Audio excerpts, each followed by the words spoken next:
The first group of Jews arrived during the first temple from Jerusalem, like almost 2,500 years ago. They first of all went to a place called Salambo, which was a Jewish area close to Carthago, where Carthago is more known, of course. You have Cartagena and all these areas. It's mostly like originated in Carthago, in Tunis, where Tunis today, where Hannibal was. And these families were all priests from Jerusalem. They all moved to Jerba, which is a very famous island for Jewish heritage. It's probably one of the oldest Jewish communities in the world. And there was this group of Jews who are still there. I mean, they kept the sequence since like 2,500 years ago. They all look very, very specifically because they were isolated until almost 15th century. And they're all very, very pale. They have big eyes. I mean, it's very easy to understand who is who in Tunisia. 7th century, you had Arab coming tribes with Muhammad. Some of them were Jewish tribes also. So they all came to the south, mostly Gabes and Sfax, which are cities in the south. So you had Jewish from Arab origin. We were more darker, like from Saudi, from where today is Saudis. And then in 15th century, of course, you had a big group of Jews coming from Spain and Portugal.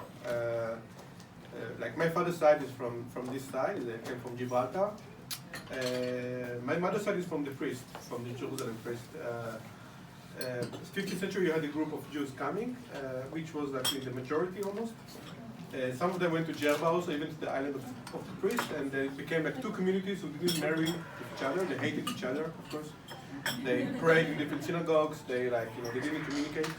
Until today, they don't like each other. The two groups, and even they had like a different rabbi. The rabbi of the priest usually was from the other group, so nobody could talk to him if there were like a question of like there was a trial or like a judgment or something. So they didn't want to talk to each other, so they appointed a rabbi from the other community, so they will not communicate. So the rabbi was not affected by his people. And then in 17th century, you have a group of Italian Jews who fled from Livorno and Genova. They were called the Portuguese Jews, and also they called the Jews of Grana, which was actually the nickname for Genova. And that was the families. They were the richest group of arriving to Tunis, because they had usually boats, and it was like mostly Lampedusa, Montefiore, all these like Gabizon, very big groups.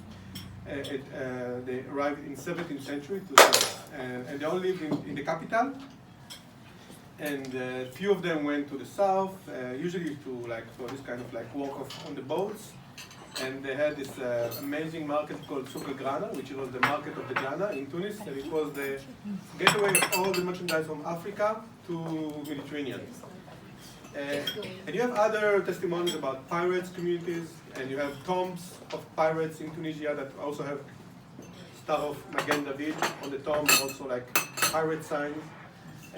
Because this part of Tunis and Sicilia is almost 125 kilometers, so it was a good place to catch. Today they catch tuna there, but usually they catch boats because it's very short path there. So it was a historical place for until the 17th century, I think it was like also Tunisia. Money came from the tax that the pirates paid to the Bey, to the Turkish king of Tunisia. So you had many groups in Tunis, also many synagogues that actually don't communicate with each other. You have the Italian Jewish, you have the Tunisian, you have many groups in Tunis. And when the Second World War started, Tunisia was a bit far, and then what happened that Rommel was defeated in Libya, and in Tunisia actually there was the only Muslim Arab country with direct German regime. There was Vichy before, there was the French. The French arrived to Tunisia around a bit before because Napoleon needed money, and Tunisia, there was a story with the Minister of Treasure and a Jewish guy, they're like putting all the money. It's a long story, it's like for another lecture. But then there was Vichy, and then there was Rommel actually arrived, and the Germans controlled Tunisia directly in the World War II. It was the days of the end of the war, so they actually wanted money mostly.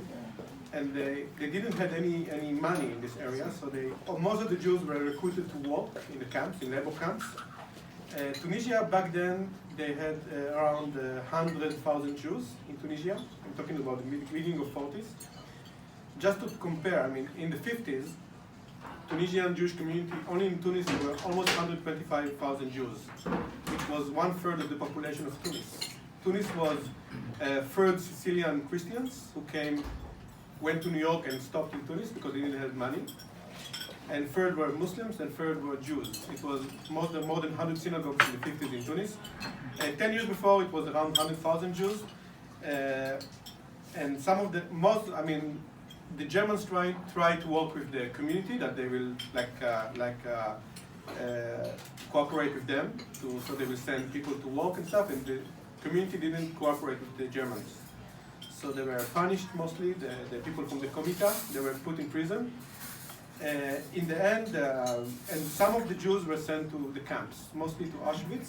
There were 600 Jews from 100,000 Jews who died in Auschwitz. The most famous one was, his name was Victor Young Perez. He was a champion of the world in boxing. He was very thin, it's called flyweight. It's a very small category. And there was a camp in Auschwitz, there was a camp for people with talent.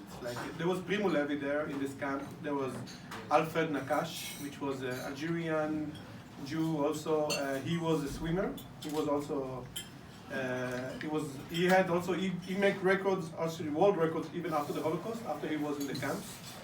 He won also the championship of Europe as a French, and they denounced his championship because he was a Jew. They said Jew cannot win the championship of Europe because he's a Jew. So there was Alfred Nakash and there was Victor Perez. Victor Perez was brought to Auschwitz to box with people. I mean, to just as entertainment. One time he beat a German guy. He was a very big man, and he beat him. And since then they started to treat him very bad. And he got shot to death when he was in a death march when he was 33. There was just a documentary about Victor Perez. He was a legend also in Tunis. There was the stadium of the Esperanza, the biggest football team, was called after Victor Perez, the Victor Perez Stadium. And he's originally from Tunis, the capital. His father worked for Montefiore for the wallets in Tunis, and he is like one of the most famous Holocaust death. I mean, there were not so many people died because of fear. It was like very complicated. In Jerba, they came through Jerba, and Jerba is very famous for the handcraft, the jewelry handcrafts. Like there's very old traditions of making jewelry there for centuries.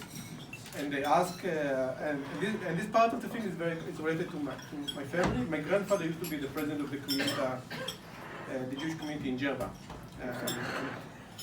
He died, but he had a printing house, and in the 44 they came and they asked for almost 40 kilos of gold from the Jews, and they had like a deadline of a few days, and they started to collect the gold from all the bijouterie, all the shops of jewelry, of gold. They started to collect it, and they managed to collect around 25 kilos of gold. And one day after they gave the gold, they just escaped, the Germans, with the gold. There was just now a documentary that I'm in it because I was talking about my grandfather. It's from the History Channel about where the gold is now. And because this guy who took the gold, he lived in South America, I think in Uruguay. I think he lived there, and they didn't find the gold yet. And because it's all like very old symbols. I don't know if they melt it or not, but and that's it. I mean, that's how the World War II touched Tunisia. In Israel, you have many people who are like. Also, my father is living in Israel now. He's a Holocaust survivor by definition. They started to get it only in the last years. They recognize them as survivors. People who were working in labor camps and stuff. Yeah, that's a story about how the Holocaust in Tunisia. I mean, it's like just to put kind of Thank you. Thank you.